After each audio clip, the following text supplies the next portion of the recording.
Doctor, you hit on the third leading cause of death in the United States, and I'm sure most of us could figure it's either heart-related or cancer or diabetes, things like that.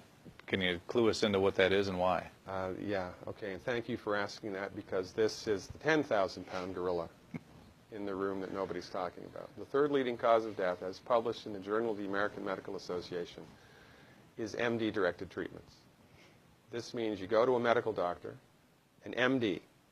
He gives you a treatment and you die from it. According to the United States Department of Health and Human Services, 15,000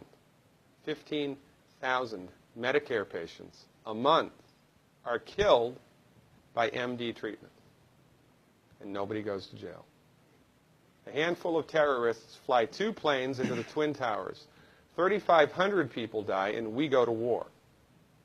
But 15,000 people a month are killed by medical doctor treatments, and we don't bat an eyelash. This is because we have been, I don't want to say brainwashed, that's not the correct term, but we have been, for the last 100 years, kind of led into this false belief. You know, I think it was Marcus Welby that started it, that the medical doctor is king and knows everything about everything. And really, you need to just shut up and follow your medical doctor's advice. Most people in the United States have no idea at all of the history of the evolution of medicine in the United States. In the early 1900s, it was a relatively level playing field between the chiropractors, the osteopaths, the homeopaths, and the MDs.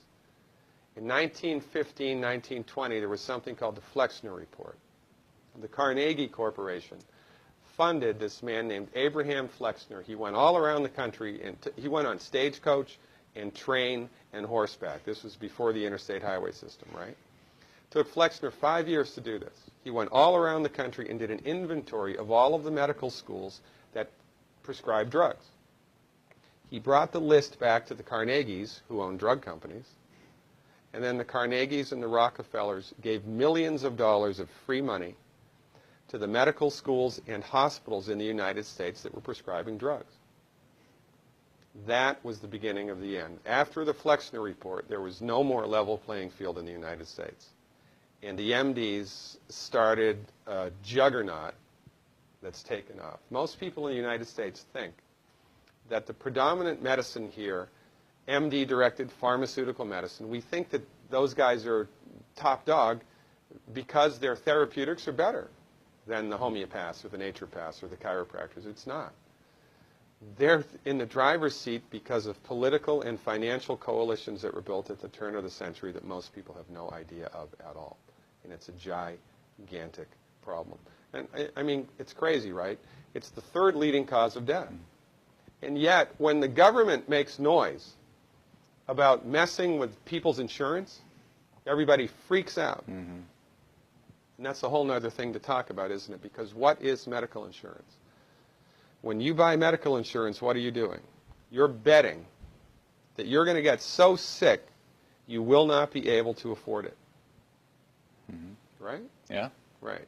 And then, so you pay good money every month to gain access to a system of medicine that's the third leading cause of death in the United States. We need our heads examined, quite frankly. That's why we give, Dr. Wallach and myself collectively, we give 400 free lectures a year. And we're building a grassroots network because people don't know this. I mean, people, I come to my lectures and they look at me and say, couch potatoes live longer? Medical doctors, the third leading cause of death? You know, what's going on here? We're like the people, you know, in Galileo's time saying, hey, everybody, you know, it's the sun that's at the center of the solar system, not the Earth. Well, hey, everybody, the Earth is round, it's not flat. Or, hey, everybody, slavery's a bad thing. Right?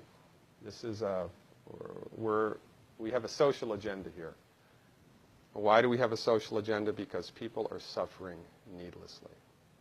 You wouldn't believe, as God is my witness, you would not believe the things that I've seen people recover from in holistic medicine. The body's ability to fix itself is remarkable. And most of the time, all that the body needs to do that is the raw materials that it needs to do that. And we need to stop eating food that's hurting the body. You know, if you put diesel fuel in an unleaded engine, even if it's a brand new Ferrari, it's going to run like crap if it runs at all. And there's nothing wrong with the car, it just had the wrong fuel. It's the same with the human body. You give the human body the raw materials that it needs, clean up the diet, Superman, Superwoman. And you know, if you don't get to super status, then at least your blood pressure normalizes, at least your arthritis goes away, at least your anxiety and panic attacks go away, and you can sleep through the night.